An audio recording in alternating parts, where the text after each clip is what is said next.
Hello friends, Mrs. H here. Kind of wrapping up, I'm kind of excited to say, some of our Chapter 8 topics yet to remain.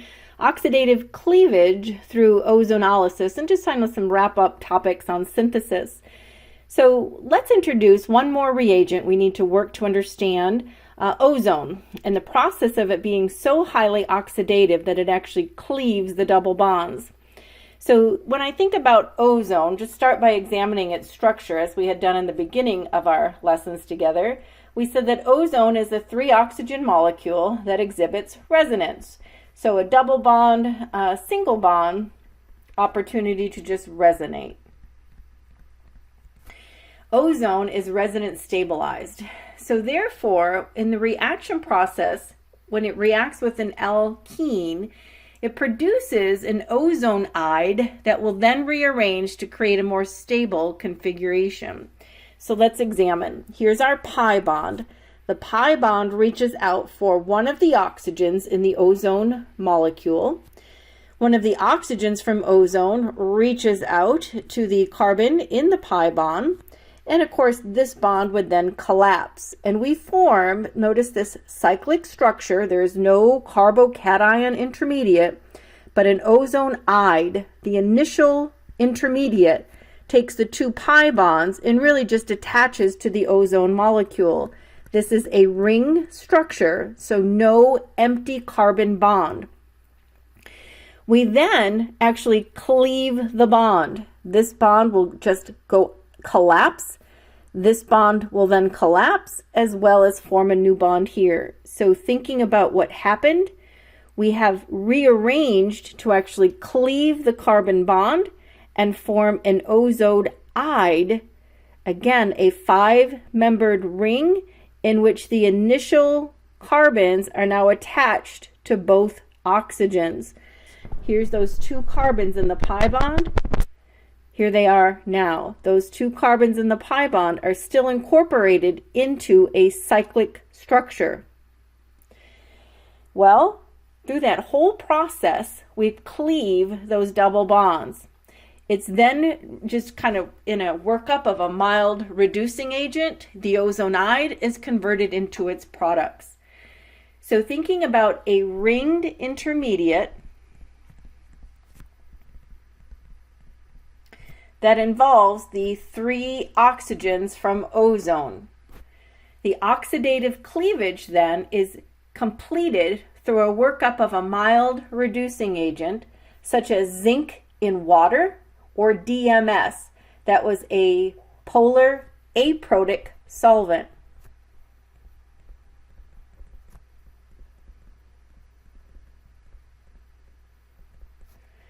Or you might see zinc in water. When we look at the result of this cleavage, it's actually kind of an interesting mechanism, but the products come out are always a carbonyl carbon. You are going to increase the number of carbon to oxygen bonds through an ozonolysis bond cleavage. When I think about predicting products, and I can just draw this again with you, if the double bond is here, what you want to kind of end up doing is kind of thinking about cleaving this bond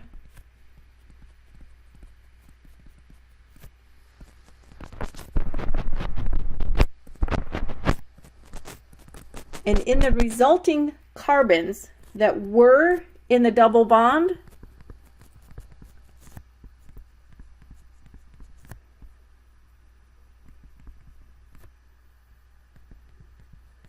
turn them both into carbonyl carbons.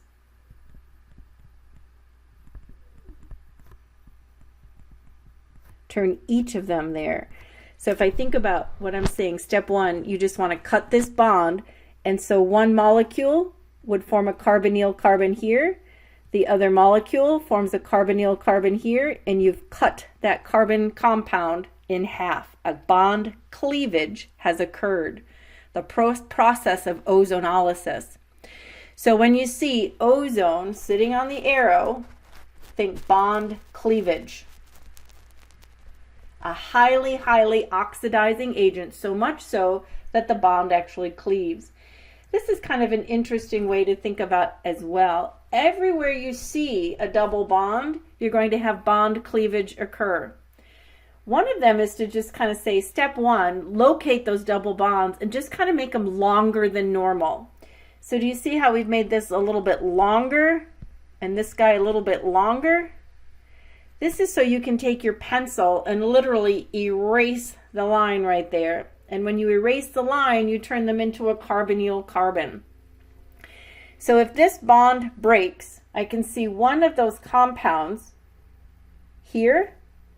And then the other guy, just think about still keep this guy that's cyclopentane. No, it's a hexane. 1, 2, 3, 4, 5, 6. And this is now also a product. But then this guy is also going to break. And now that's a cyclic structure. So here's the carbon that's already got the double bond. Make that him. 1, 2, 3 carbons this way. And here's the double bond. And 1, 2 carbons this direction. And there's a double bond.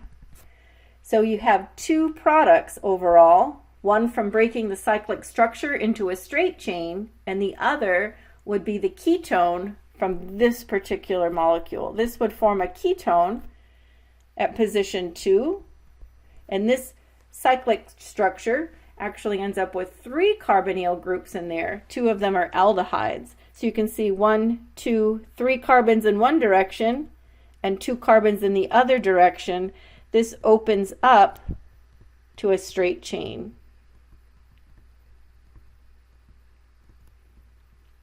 Every double bond gets cleaved in the presence of ozone.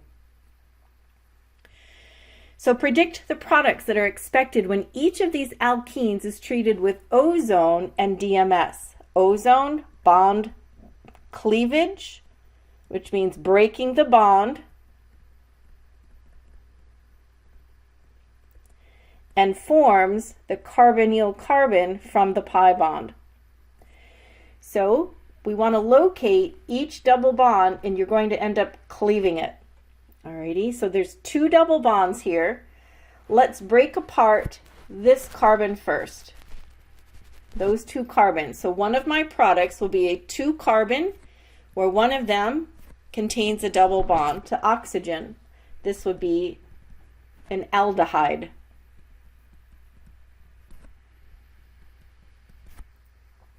That's this part of the molecule. And what's left, we'll just kind of keep track of what you've done. So what's left here, we still have this double bond to break, but at this carbon, it's now leading out to an oxygen carbonyl as well. So those are the 2 compounds formed so far. So you'd have HC double bond O, CH3, and then this bond needs to be broken yet, and that cyclic structure just opens up.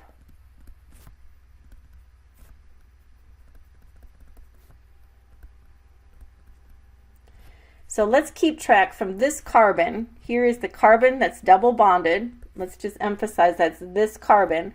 I go 1, 2, 3 carbons in one direction, and I hit a double bond O, and I travel 2 carbons in the other direction and terminate at a carbonyl carbon as well. So here are the 2 products that form when those 2 double bonds are treated with ozone. We cleave the double bonds, so cyclic structures simply open, or straight chains make 2 separate molecules. Predict the products that are formed here. These are alkenes being treated with ozone. So this bond will be cleaved, and this bond will be cleaved. That creates 1, 2, 3, 4, 5 carbons in a straight chain. 1, 2, 3, 4, 5 carbons in a straight chain. And at carbon number 2 and at carbon number 4, we've made a double bond oxygen. Now how about down here? 1, 2, 3, 4, 5. exactly the same thing, isn't it? We're at carbon 2 and 4. So this made 2 identical molecules. So both of those bonds were cleaved, giving us 5 carbon chains. And at carbon 2, 4, we see the carbonyl. So these are known as ketones.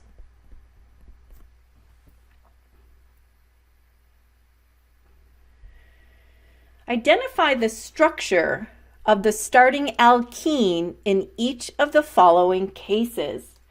Now pause maybe and give yourself think time.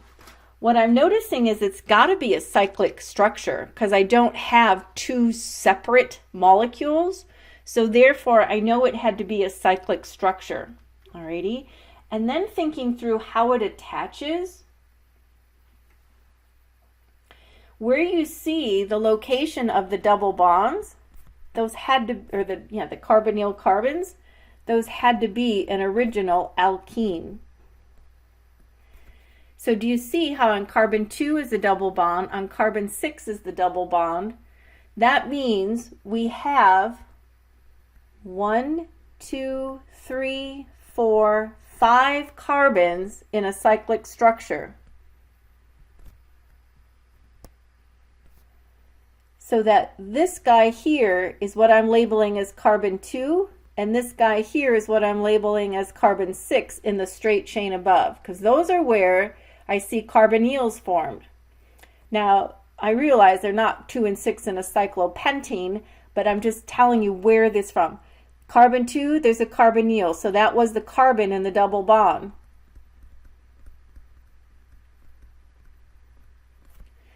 Carbon 6 is labeled here, would be C2 of the double bond. So now what was originally carbon 2 and 6 from the straight chain need to be renumbered, carbon 1 and carbon 2. Coming off carbon 1, we need to see the methyl group, that's this guy, and coming off of carbon, what we called 6 up here, needs to be an ethyl group. So when I cleave them, we get a resulting straight chain with 2 carbonyls. So we ended up to create a cyclopentene with a methyl group off of carbon with one of the carbons and an ethyl group coming off of the other carbon. Playing detective backwards. You know it was cyclic because just one molecule. And where you're seeing the 2 double bonds, the carbonyl carbons, that's where the double bond is located. Those were the original carbons in the double bond. And then just work backwards from there. Okay, so let's put it together. Section 13 simply says, let's figure out how to predict the products of an addition reaction. And there's 3 questions we answer every single time. Question 1, what is it that we're adding across the double bond? What are the groups being added? Are we adding an HBr? Are we adding, hydrohalogen? Are we adding a couple of H's? Are we adding water? Are we adding 2 bromines? Are we adding a bromine and an alcohol? Or are we adding 2 alcohols? All kinds of different things that we've practiced adding across the double bond. So that's question 1. What is it that we're adding across the double bond? Question 2, talk to me about regioselectivity. I have to remember, are the reagents being used Markovnikov addition or anti-Markovnikov addition? And then, what about stereospecificity? Do we have syn or do we have anti in terms of our addition? Don't try to memorize. I'm really emphasizing you get better and better with understanding each reagent in terms of looking at its mechanism and understanding the why we have anti or why we have syn addition. Why do we have Markovnikov or anti-Markovnikov additions? Answering the why part helps build your confidence. And I am certainly an advocate for flashcards. Those flashcards are lifesavers as well. Every time you have a new reagent, put it on the front of a flashcard. And on the back of that flashcard, give yourself an example reaction. Give yourself the mechanism on the back of the flashcard. so that the more you flash yourself with these cards, the more likely you will remember the mechanisms. Let's try one. Here we have an alkene as an addition reaction. Which two groups are being added across the double bond? I see borohydride in the presence of peroxide and a basic workup. Now, pause the video if you need to consider this. Pause the video and go back in your notes, and I want you to find this reagent. What have you found? Welcome back. I gave you time to think. So we want to think about hydroboration. I can spell and talk. Sometimes it falls apart. Hydroboration followed by oxidation. Now, I've emphasized to you, whenever I see this peroxide sitting on the arrow, I don't care if it's a peroxide or an alkyl peroxide, I want you to remember that it's anti-Markovnikov addition. Hydroboration, oxidation. What are we adding across the double bond? You're adding HOH. It's a hydrolysis, adding water. What is the expected regioselectivity? That's Markovnikov. I just said it's anti-Markovnikov. And what is the expected stereospecificity? We have to remember that's syn addition. That the boron, because it's going to create, think about that trigonal planar, boron BH3. It had an empty pi bond above and below, and the function of the solvent is to stabilize the BH3, and it does so by filling one of the two pi bonds. So we can only have same side attack because we don't have both orbitals open. We have the solvent filling one, either the top or the bottom, depends on your looking, but only one open side. So it will be a syn addition. So what do we make? Anti-Markovnikov adding HOH. Here's the original compound. To the least substituted, we add an OH. To the most substituted, we add an H. Rough start, that's our product. Now let's consider stereochemistry. It's a syn addition, which means if the hydroxyl adds as an OH, the hydrogen had to add as a wedge as well, making the methyl group a dash. And 1, 2, 3, 4, 5.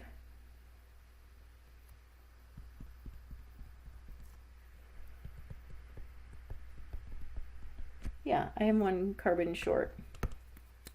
1, 2, 3, 4, 5, 6, 7. 1, 2, 3, 4, 5, 6, 7. There I go. And on this guy, if the hydroxyl group is a dash, that means the hydrogen was also a dash, which means the methyl had to be the wedge. How did you do with that? When you gave yourself think time, are you able to pull out the mechanisms and remember how we'll go across adding the double bond? Flashcards. So here's our answer. Hydroboration oxidation. We know that H and OH adds across the double bond. We knew that it was anti-Markovnikov based on the steric hindrance. This was the bulky so the bulky electrophilic attack here, right? That's the electrophile. So the nucleophile, it's bulky. It's going to go for the least hindered, adding the HOH across the double bond where the OH adds to the least substituted carbon. And we talked about the solvent playing a role in stabilizing the BH3's trigonal planar. So it occupies one of the two p orbitals that are empty, making only one side available for addition, and that's why we see the syn addition only.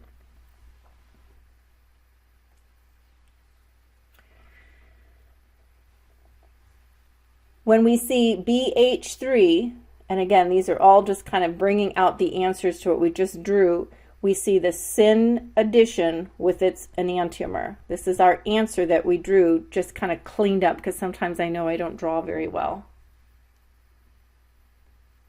Here's a next new example. How about hydrogen sitting with a metal catalyst like palladium? Answer our three questions. What are we adding? What's the regioselectivity? And what's the stereo? So 3 questions. What are we adding?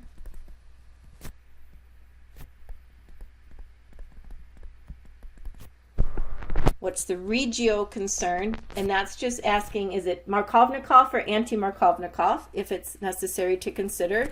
And the third is stereo. Is it syn or is it anti?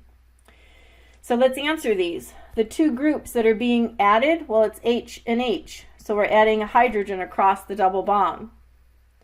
Since we are adding the same element, it is no regio consideration. So since we have just adding hydrogen in the presence of a stable catalyst, we're really not considering regio or stereochemistry. So we're going to simply redraw, and where the double bond is now a single bond. That's all there is to hydrogenation. The hydrogens are going to add across the double bond. Since we don't really show them, we're able to just write that product out.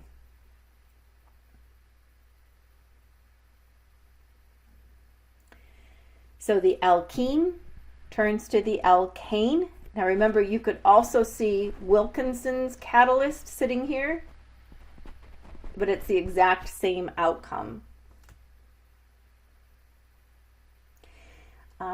And in that example, the H's just didn't create any kind of, well, here, this is a chiral center.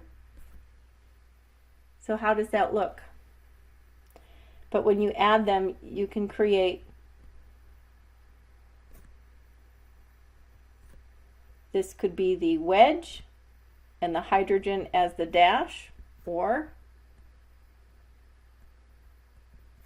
if the methyl was the hydrogen, this guy then adds as the wedge. So you could have those, and again, that's just the opposite of the addition there.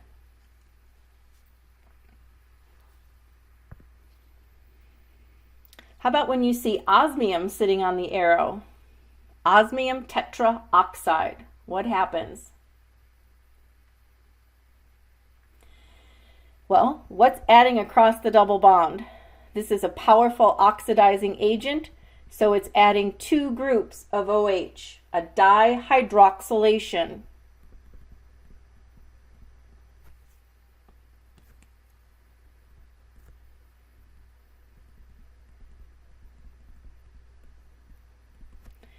Osmium tetraoxide adding two OHs across the double bond, dihydroxylation. The regio outcome is not relevant because the two groups are adding the same group, the OH and the OH. They're identical groups. We expect this to go syn addition. The syn addition, in this case, creates two chiral compounds. So let's see what we have. There's my 5-carbon ring. The carbon bond here, the syn addition. So if this methyl group is the wedge, the hydroxyl will both be dashes, and if the methyl group is the dash, the hydroxyls will both be wedges, a syn addition across the double bond.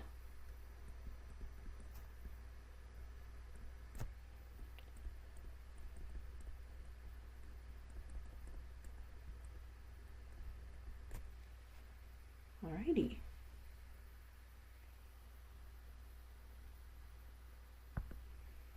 And try another. Here I'm sitting looking at a peroxy acid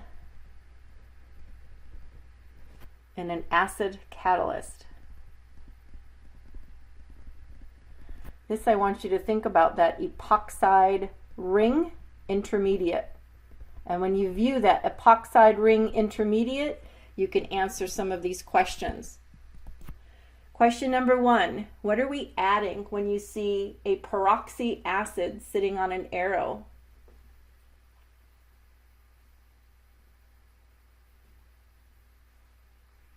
I'm giving you time to think. I hope you've used your think time, as I really want you to really put this together. The first reagent is our peroxy acid, indicating that we're going to form an epoxide ring intermediate. That ring is then opened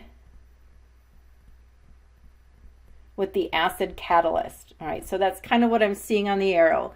Peroxy acid, think about the epoxide ring intermediate, and then opening that ring with the acid catalyst. So what are we adding? The peroxy acid is going to add two hydroxyl groups, dihydroxylation. Since we're adding two identical groups, the regio consideration is not needed. We're adding two identical groups across the double bond. But what about the stereochemistry? The stereochemistry, we've learned, will be an anti-position. These two carbons in the double bond are going to form that epoxide ring. Therefore, the anti-addition means that the bottom will, remember that the most substituted will add next, and the epoxide ring will add second there. So kind of thinking that through, an anti-addition. So here's our cyclic structure, a 6-membered ring coming off of one of the carbons. We have a carbon to carbon double bond. So the anti-addition would show if the, why don't I straighten that up?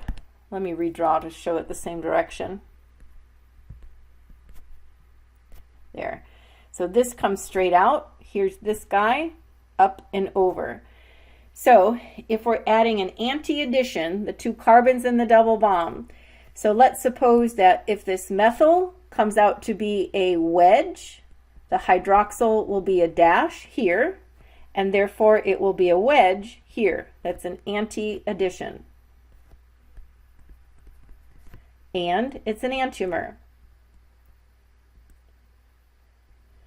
So here, at this first carbon, if the methyl ended as a dash, the hydroxyl was the wedge. Up here, the hydroxyl would have to be the dash, an anti-addition. Are you getting there? Are you working to remember the outcomes, answering the 3 questions? What's adding across the double bond? Will it add Markovnikov or anti-Markovnikov? And will it add syn or anti? Those are the 3 main questions. Work on those flashcards. How about this guy? HBr.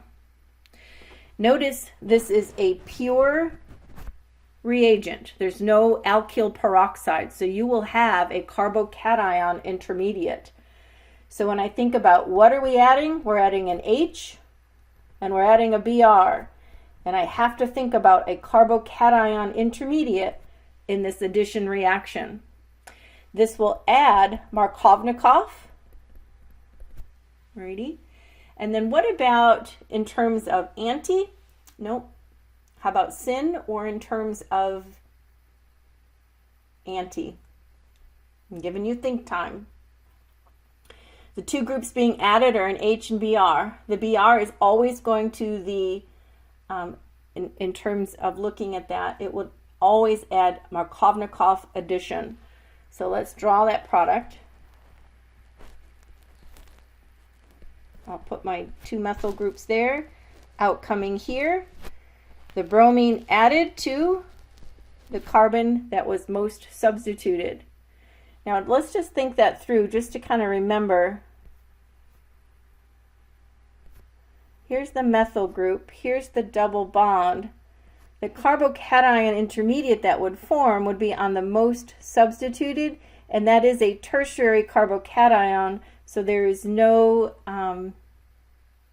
there's no rearrangement there possible, so that's our only product. I always like to check to see if we had any rearrangement, we would consider then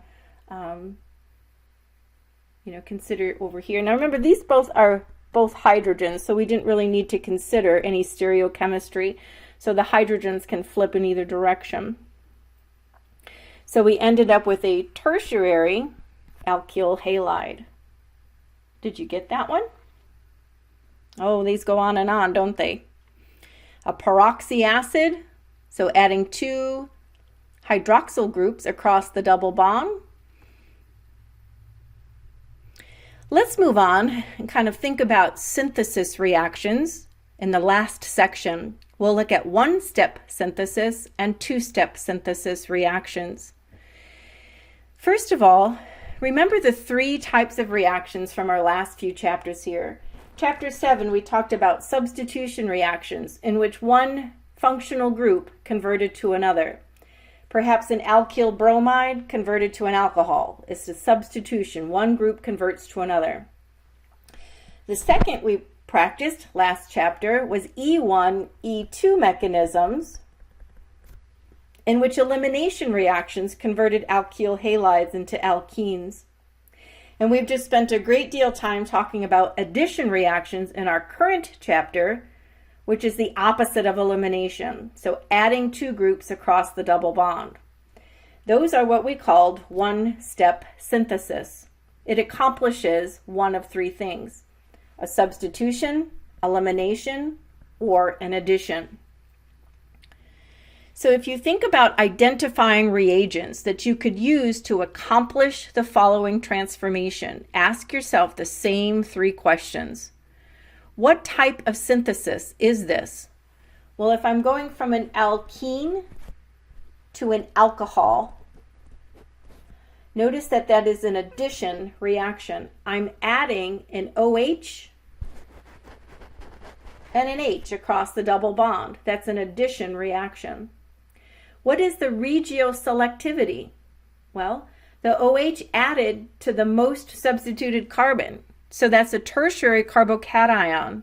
No rearrangement is not a concern, and that's not a chiral center because there's no point of difference in that ring. So what could you put on the arrow to accomplish that?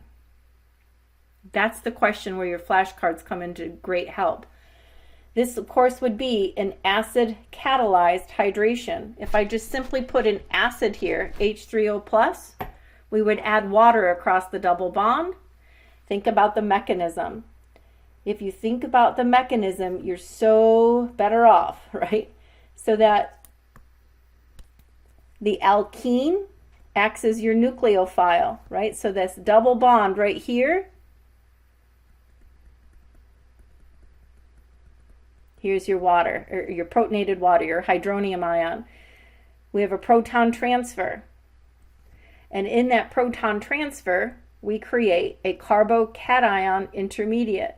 But that's okay because it's a tertiary carbocation. Of course, the hydrogen added to the carbon that was least substituted. We don't draw that, but we know it's there. So that now, when the water molecule adds on, and then we deprotonate the water into an alcohol, we end up with the position of the OH at the most substituted carbon. Simply putting H3O+ on the arrow would accomplish that. That's all I need to remember. What about here? Identify the reagents that you could use to accomplish the following transformation. What type of reaction is this? Well, when you look at that, do you see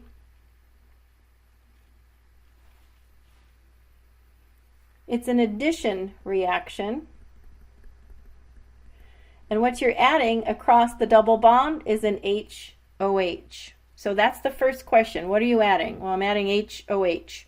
So now at least I have 3 sets of tools, right? Acid catalyzed, mercuration, demercuration, or using the borane, the BH3 in a peroxide workup.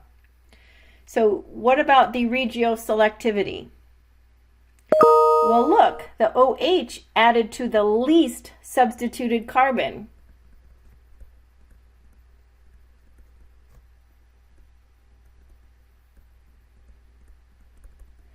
Which tells us that the regio is anti-Markovnikov. And the stereocenter is being taken care of because I can see that it's going to be plus an enantiomer. Now, how do we add water across the double bond using an anti-Markovnikov addition? In step 1, we use BH3 stabilized with its solvent, THF, tetrahydrofuran. Then we have an oxidative workup using peroxide as the base, OH negative. That's actually the source then of your OH, the OH negative in the basic workup. So those are you'd have that literally sitting on your arrow as a step 1, step 2. The anti-Markovnikov addition of water.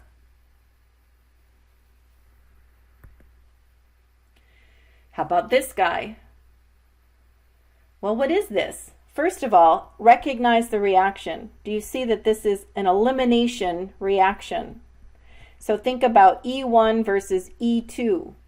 Back to chapter 7, E1 versus E2. That's an elimination reaction. What type of alkyl halide do we have? The alkyl halide is called a tertiary alkyl halide.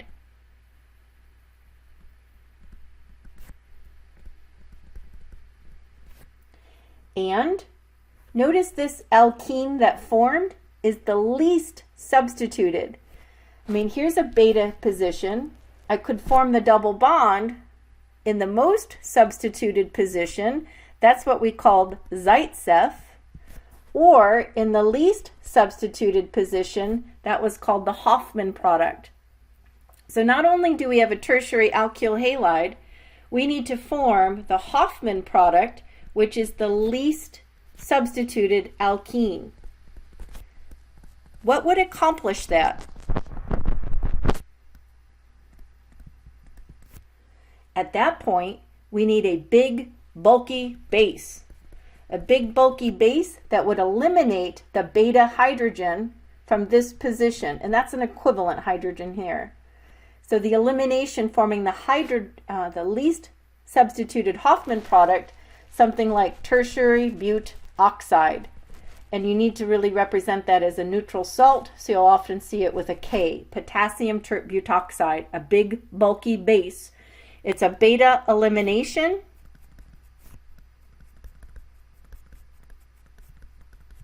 I would recognize that as an E1 elimination, simply because we're going for the least, like the leaving group leaves. And then we would eliminate the beta position, forming the double bond in the Hoffman position. Beta elimination with a big, bulky base. Making us remember everything. I'm going to keep just practicing. I've got a few more to practice with you. Here's a letter C. Okay, so what do we find? This looks like an addition reaction. All right, so I now know that I'm going from a double bond to an alkane. So that's addition. What are we adding across the double bond? Well, I'm adding an HBr. I'm adding an H to one side and a Br to the other side, so adding HBr. What about regioselectivity? Well, this is an anti-Markovnikov because the bromine added to the least substituted carbon, anti-Markovnikov. So what could we use on the arrow to achieve addition of HBr, but an anti-Markovnikov addition? That's where we remember that in the presence of alkyl peroxides, we get an anti-addition. Because if my double bond led to a carbon where the bromine was on the most substituted, that would be the pure form, that would have been Markovnikov addition. But with the anti-addition, we needed the alkyl peroxide to force the anti-Markovnikov addition. I hope these get easier the more we do. So those were the 3 single steps. What about multi-step synthesis? And we'll do some examples here. What if I'm asked to actually change the position of the leaving group? So here I notice that it's 1, 2, 3, 4. At carbon 2 is a bromine, but now all of a sudden it's over here at carbon 3. Originally I counted at 3. So how did I move it? Well, I want you to think about there's not a single step that we learned that could accomplish both things at one time, but there is a series of steps, and it's elimination followed by addition. So elimination, let's turn the alkyl halide into the alkene, the elimination. This part is a secondary alkyl halide. For elimination, we're going to need a strong base. And you don't want it to be bulky or you'll get the Hoffman. We want the Zaitsev product. And so to get that, we need a strong small base such as methoxide. And when we have methoxide, we get the Zaitsev arrangement. That's the alkene in the first step of elimination. Since I had a secondary alkyl halide, if I had used a big bulky base, then I would have gotten the Hoffman reaction. So that's not the choice I want. I want to have an elimination where the strong small base promotes the Zaitsev product. I always put F's, I guess it's Z. And then, as I think about that reaction, I want it to go down further. How do I get the addition accomplished? Well, the addition is adding HBr across that bond.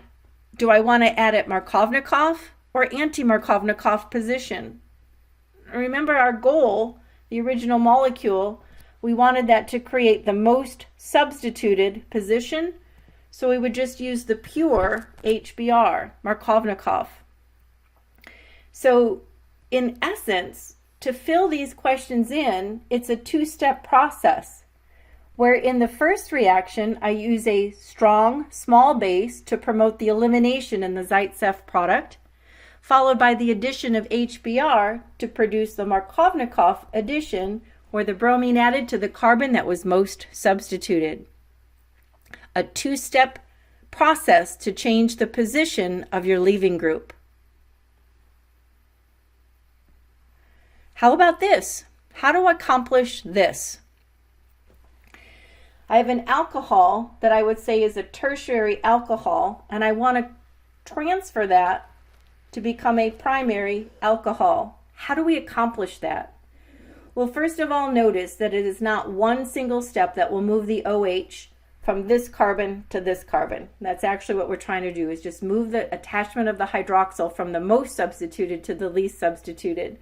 You can see that this will involve an elimination followed by an addition. Now, when you think about the elimination, where does the double bond have to form? The double bond has to form on this particular compound, and that's the Hoffman reagent. So with this example, I need to have a big bulky base to promote the elimination to create the least substituted alkene. Then notice that I have the hydroxyl adding back on to the least substituted, so I need an addition that is going to be anti-Markovnikov. How do I add HOH with an anti-Markovnikov addition? That's the critical part of knowing your reagent toolbox.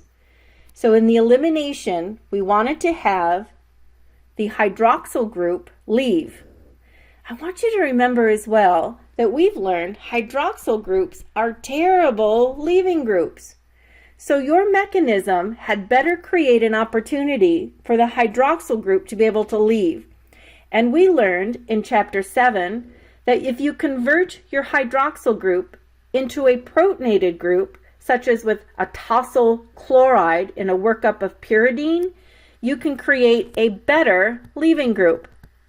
That must be part of your proposed mechanism, because hydroxyl will not leave alone.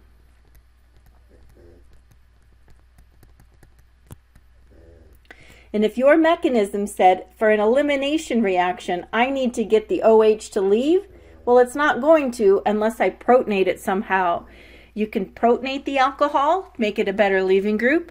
You can turn it into a tosylated compound that has a sulfur in it, and the sulfur is a better leaving group. Once you've converted the OH into a good leaving group, we decided a big, bulky base like tert butoxide would favor the beta elimination of the Hofmann product.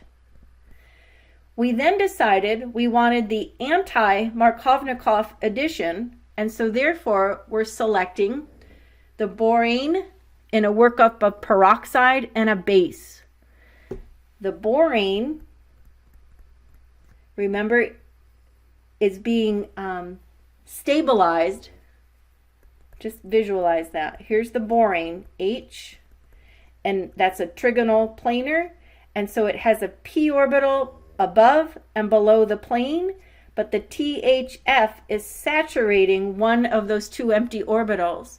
And so that's why we're seeing this big bulky boron group is now going to be an anti-Markovnikov addition.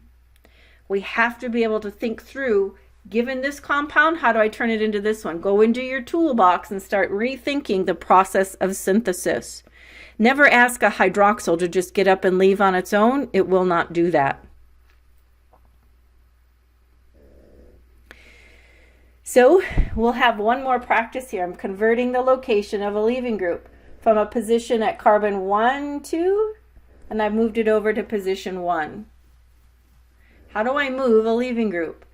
Well, we're learning it has to be by elimination, forming a double bond, followed by addition, putting it back on. Now, what does the double bond need to look like? The double bond has to be in the least substituted position, because I'm asking the bromine to add to position 1.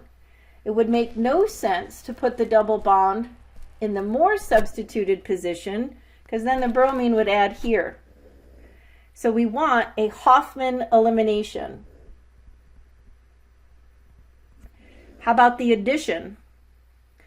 Well, the addition is putting the bromine onto the primary position. So that is an anti-Markovnikov.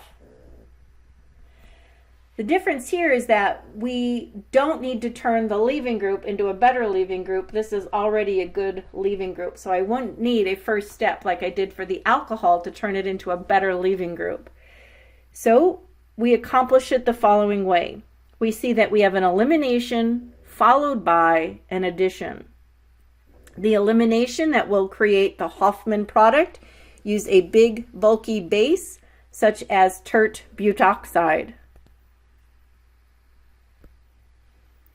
So we're saying with a big bulky base, we're able to create the least substituted arrow here.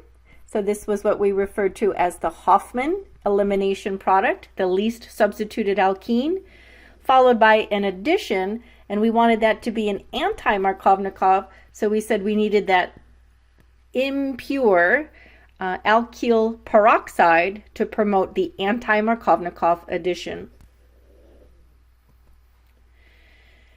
Let's identify some reagents used to accomplish this transformation. Again, I'll encourage you to pause, think this through, give yourself think time, and come back to me when ready. I know that this is going to involve elimination followed by addition. It's a two-step synthesis process. I'm moving a leaving group. Now in this position, when I think about where the double bond will need to go, it's going to be in the most substituted, and I can tell that when I add the chlorine back on, it will also be to the most substituted. So in terms of elimination, we need a Zaitsev reaction to create the most substituted, followed by a Markovnikov addition. And so that would simply look like a small base for an secondary alkyl halide. The small base in the first step, don't forget it needs a positive first name such as sodium methoxide, creates a double bond in the position that is most substituted. So step 1, elimination. Step 2, we simply want to add an H and a Cl across the double bond, and we'd use a pure hydrogen chloride to promote the addition in a Markovnikov, and those are those 2 steps.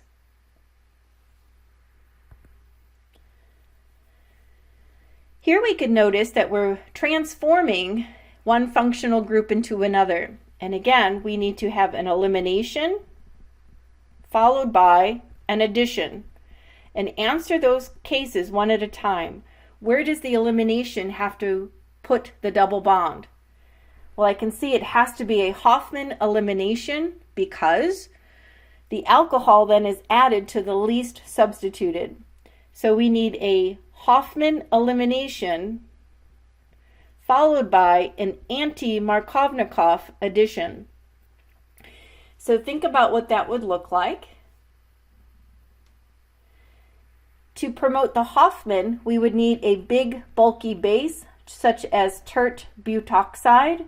And again, it would have to have a positive name, so you see the potassium typically written that way. A big bulky base to promote the least substituted alkene, followed by the anti-Markovnikov addition of HOH. We're adding water across the double bond. So that really is a 2-step process to achieve that. So at this particular point, your next step would include the borane BH3 with its solvent attached to create stability. That's BH3, followed by the peroxide in the basic NaOH component. So step 1, you're creating the alkene, and step 2 and 3, you're creating the anti-Markovnikov alcohol.